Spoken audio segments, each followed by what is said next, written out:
I don't remember really what people were saying about her. They were just like she's kind of underwhelming, but I was like, no, like this character is honestly just like a very standard type of good. Like maybe not like tournament winning, but like you definitely can't say the character is bad or below average in any way.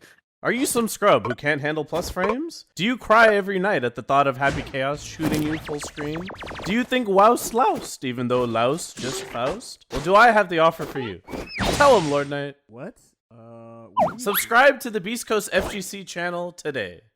What's going on, everybody? LK here once again with ApologyMan, and today we're going to be talking about Testament and how strong we think Testament is as a character. So Testament is the last character they added to Guilty Gear Strive, and there are whispers. No, I mean, it's not even whispers anymore, right? Like, at this point, it's a countdown to when are we gonna find out Season 2 is coming out. Yeah, so we want to talk about the character a little bit and where they are, because as usual, when the character dropped, people were like, this character's kind of trash.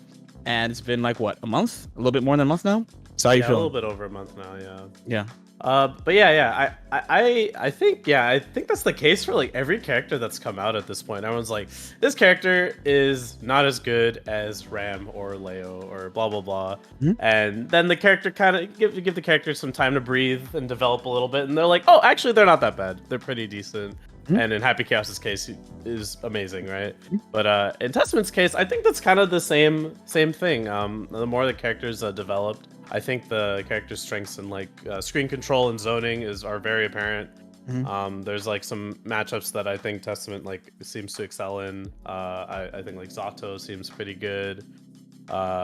There's a couple that are also quite difficult. Like one in particular, I remember reading about was Ramelthal. Ramelthal seemed like pretty hard. Like just doing any string in a Gravedigger got you far slash in the face, and like so like it's gonna take some time for the character to develop. But I think there's potential into Testament right now for sure.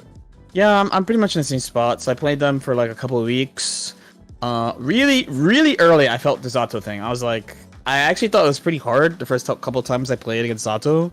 And then, like, one thing that's really important just to remember against Zato in general is he can't air dash, and he's just, like, not very mobile. Like, he's not very mobile. So I was like, oh, I could just spam this projectile and then see what happens. And then it ended up being, like, a pretty good strategy. So I feel like Testament is really neutral focused. Like, really neutral focused. Like, I feel a theme, because I remember this when I was playing HC as well, of, like, when characters come out, people basically like they try to just find like setups into mix all the time and stuff, and if it's hard for a character to do it for some reason, you're like, yep, this character's not that great because they're not good at attacking. I really clearly remember this of Happy Chaos, by the way, because people were trying really hard to find setups off throw before they were like, oh, you know, actually he's just a neutral monster where you just go to the other side of the screen and like, yeah, right. So Testament's neutral. The good parts about it is that they control a lot of range. 6P is super juiced. It's kind of hard to anti-air Testament too. It's not very common in this game, but Testament has a lot of aerial options like teleport fakes and projectiles and the jump H that hits super deep. So if you have a slow anti-air, it's hard to hit. So they're good at all that stuff. I think Testament's defense is not the best. So like, it's nice that like 2K is super low profile, but it's not fast. And when you the Super BRC is nice, I will say Super BRC is nice, and the backstep's okay, but like overall it's like not too great. Testament's good at snowballing, which is really good in this game, and is really good after wall break, which is also really good in this game. So usually the recurring theme for me when I think Testament might struggle is one, their conversion ability is actually not the best it could be. Like it's around like Biken's level, so it's like it's good, but it's not great. Where like the top two characters, they have like amazing, like very consistent, amazing conversion ability, and the characters near the lower end, they might really struggle with it. Like Faust struggles with this, for example, and Anji kind of have problems with this. Milia kind of have problems with this. Where Testament is kind of like in the middle, where like generally they convert off most things, but not all the time. But in Stain State, you get it. I think they really designed Testament pretty well for this game. When I see like characters break the wall and like have a very clear path of what to do after, I'm like, oh, they were very intentional with this. Like there's some characters where they break the wall, you're like, what does this character do now? You know, they don't really get really cool stuff. Where like Testament, it's like, okay, you break the wall of the super leaves stain on them. Yeah. You literally run up and 50-50 them, Yeah. or chase their backdash and kill them. Like everything leads into a combo in the same situation again, which I find really nice. So really, the only reason I think people aren't playing Testament that much is because people are kind of just Doom mode about top tiers, I feel like. And there are parallels with Ramathal, even though I think Testament's neutral is so much different than Ramathal.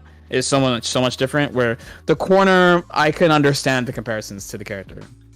Yeah, I think one really nice thing I like about Testament though is like once they get this game plan going, like even like post wall break, is the like how much meter they keep building from Gravedigger into Crow into Stay in State into do like make them block a normal into Gravedigger into Crow. Like that whole neutral flowchart is very like it builds a lot of meter. Like it's very strong in that way, I think. And like I think once you get like those resources with Testament, it becomes like pretty scary. And like after the wall break, I think it's pretty clear like what you do to like get your winning position.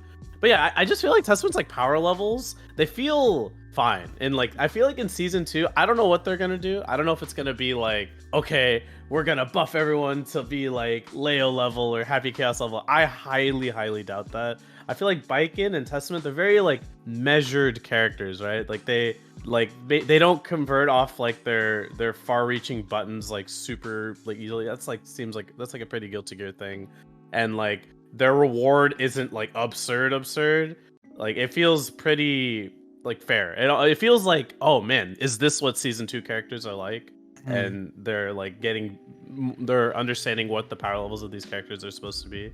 That's the vibe I've gotten from Testament. So I think in season 2, like depending on how the other characters change around them, like I think they're gonna be like pretty good. Yeah, no, I agree 100%. Like, I mean, what you said too, that's like very pure GG, like not converting off your far pokes. That's why like I keep talking about conversion ability being such an important thing, because one of the themes of just the Guilty Gear series in general is you shouldn't be. Most characters do not convert off their far hits very well. It's usually like you have to get a good anti-air or a close hit, or you have to like counter hit, or you have to like open them up. It's not common for characters to have that ability. So I've been thinking that way too since especially since Baiken, because Baiken I was like, I don't remember really what people were saying about her. They were just like, she's kind of underwhelming, but I was like, no, like this character is honestly just like a very standard type of good. Like maybe not like tournament winning, but like you definitely can't say the character is bad or below average in any way. And once she gets her thing going, like once she gets in her win condition, she is moving. And in her advantageous situation, she's very strong. So I felt the same about Testament. Like there was nothing like overwhelming about the character, but like when the character gets going, the character gets going. And I think it's a good outlook for hopefully what they want to do with the game in the future. Yeah, for sure. I'm looking forward to what they do in season 2. Like if this is like a sneak peek into like what it's gonna be like in season 2, then I'm like pretty excited, honestly, because I really like Baiken and Testament, like how their design is. Well, hope you guys liked that video. Let us know your thoughts on Testament in the comments below. Like and subscribe, and we'll see you guys next time.